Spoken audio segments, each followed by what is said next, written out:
Di video kali ini, saya akan menceritakan seluruh alur cerita film yang berjudul Trust. Intinya, film ini menceritakan seorang gadis berumur 14 tahun yang diperkosa dan dibodoh-bodohi oleh penjahat kelamin. Nah, sebelum videonya dimulai, saya harap kalian semua bisa mendapatkan banyak sebuah pesan moral dari film ini. Oke.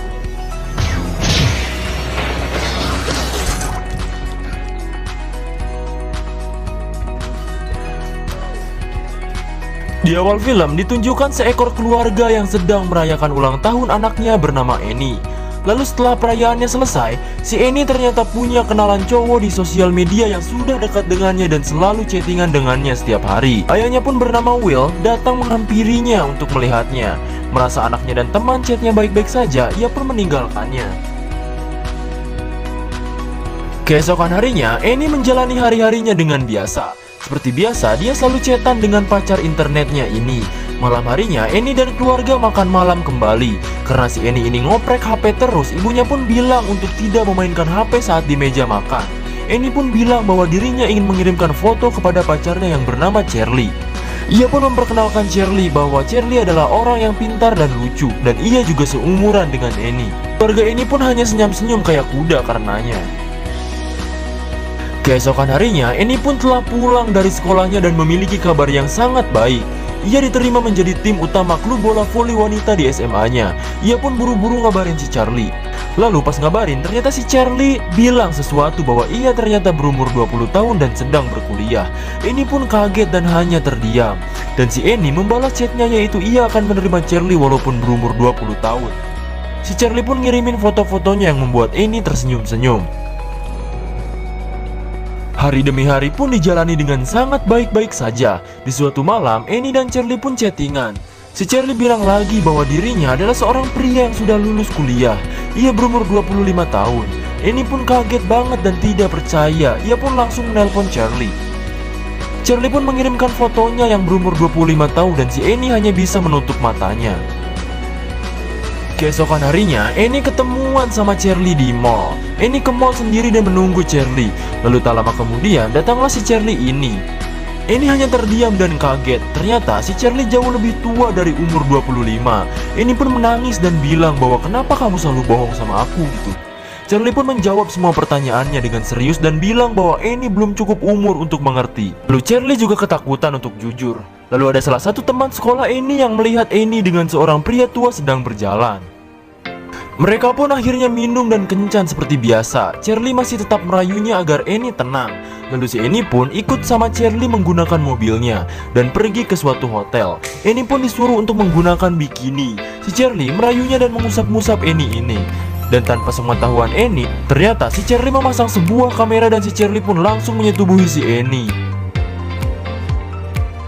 Singkat cerita, Annie pun hanya diam saat makan malam. Ia terus-terusan menghubungi Charlie, tetapi Charlie tidak ada balasan. Bahkan si Annie ini terus-terusan kepikiran si Charlie. Di sekolah, ia pun menelponnya tanpa henti, bahkan Annie sendiri sampai menangis. Tetapi tetap gak diangkat-angkat juga teleponnya. Temannya yang kemarin lihat mereka akhirnya nanya ke si Annie. Ia kaget dan menyuruh Annie untuk meninggalkannya. Saat sedang belajar di kelas, salah satu guru memanggilnya dan ia dibawa ke ruangannya. Seperti yang ia tahu, ternyata temannya lah yang memberitahu soal hubungan Annie dan Charlie kepada kepala sekolah.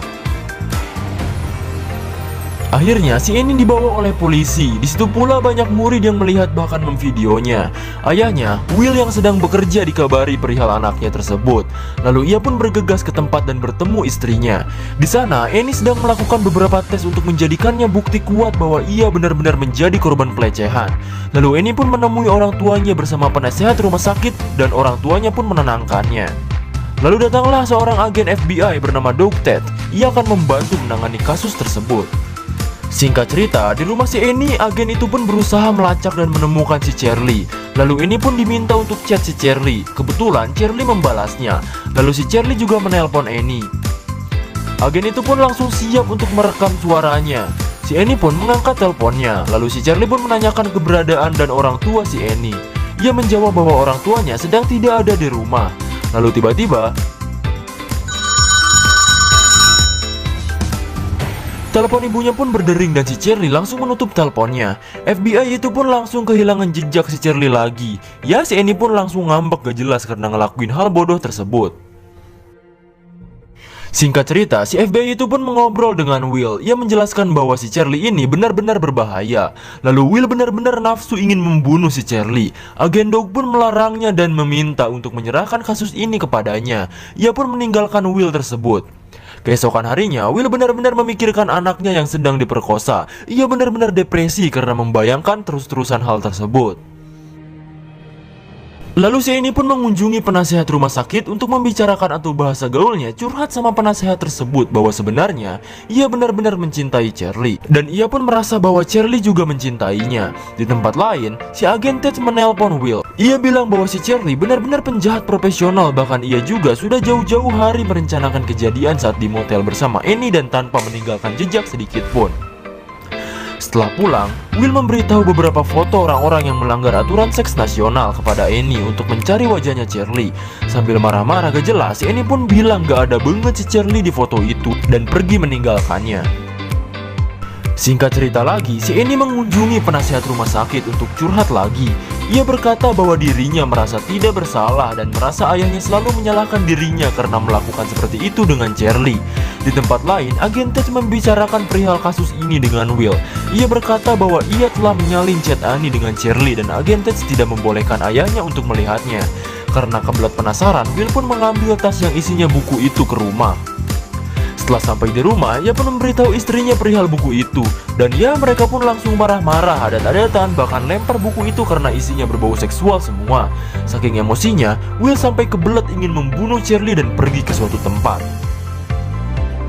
Keesokan harinya, Annie mulai bersekolah lagi. Temannya yang melaporkannya meminta maaf padanya. Annie pun langsung ngegas karena ia telah menghancurkan keluarganya dan hubungannya dengan Charlie. Malamnya, Will mengunjungi Annie di kamarnya dan lagi-lagi menanyai perihal Charlie. Will langsung belak-belakan bilang bahwa Annie telah berbohong padanya. Ia harusnya bilang kalau si Charlie awalnya berbohong sama Annie perihal umurnya yang jauh berbeda. Annie pun langsung membantah semua kata-kata ayahnya bahwa si Charlie benar-benar mencintainya dan saat di motel juga, Charlie tidak memperkosanya. Mereka pun ribut adu mulut. Lalu Will pun diusir pergi dari kamarnya. Keesokannya, Will mengunjungi penasehat rumah sakit dan membicarakan mengenai Annie. Ia pun terlanjur curhat karena selalu membayangkan anaknya diperkosa sama si Charlie itu. Dan ia pun mengeluarkan semua unek-unek dan rasa ingin membunuh si Charlie kepada penasehat itu sambil berkaca-kaca. Singkat cerita, si Will pun berada di suatu rumah. Ia pun memukul-mukul pemilik rumah itu dan menembak mati orang itu. Lalu ternyata itu cuma lamunan si Will aja di toko senjata. Will benar-benar tidak bisa berhenti memikirkan Annie seperti itu. Singkat cerita, agen Ted memberitahu hal lain lagi bahwa si Charlie ini sebelumnya juga memperkosa wanita lain. Beberapa foto pun ditunjukkan dan parahnya sampai ada gadis yang berumur 12 tahun yang ia perkoseng bangke. Ini pun langsung pergi kabur. Will menyimpulkan bahwa FBI berarti sudah mencari si Charlie jauh sebelum kasus Annie berada. Will pun langsung menutup matanya.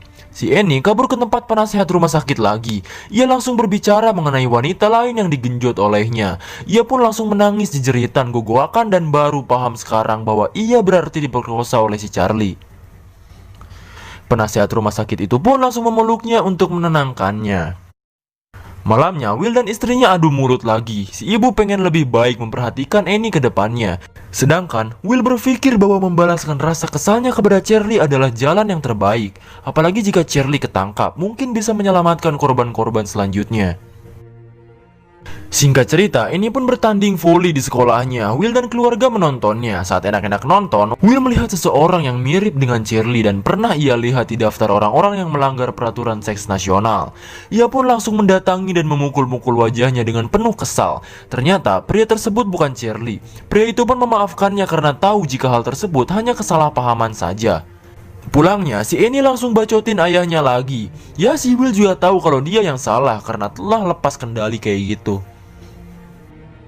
Keesokannya, temannya pun memberitahu soal dirinya yang ada di internet. Ia pun langsung mengecek apa yang ada di internet tersebut. Ia pun kaget setelah mengetahuinya. Ternyata itu adalah sebuah gambar porno yang diedit menjadi kepala si Annie ini. Annie pun langsung pulang dan depresi karena hal itu. Ia pun langsung menelan banyak pil. Will ditelepon oleh istrinya soal Annie yang kabur dari sekolah. Ia pun langsung mencari Annie di kamar mandi dan mendobraknya. Annie pun muntah dan dibawa ke rumah sakit. Paginya, Annie menemui Will yang sedang duduk sendirian sambil melamun. Will pun bercerita sambil menangis dan si Will meminta maaf kepada Annie karena terlalu berlebihan dengan apa yang dilakukannya. Annie pun langsung memeluk ayahnya tersebut dan film pun diakhiri dengan adegan seorang pria yang sedang memvideokan keluarga kecilnya. Ternyata pria tersebut adalah Charlie dengan nama asli Weston. Ia pun bertemu salah satu muridnya yang ternyata si Charlie atau Weston ini adalah guru fisika.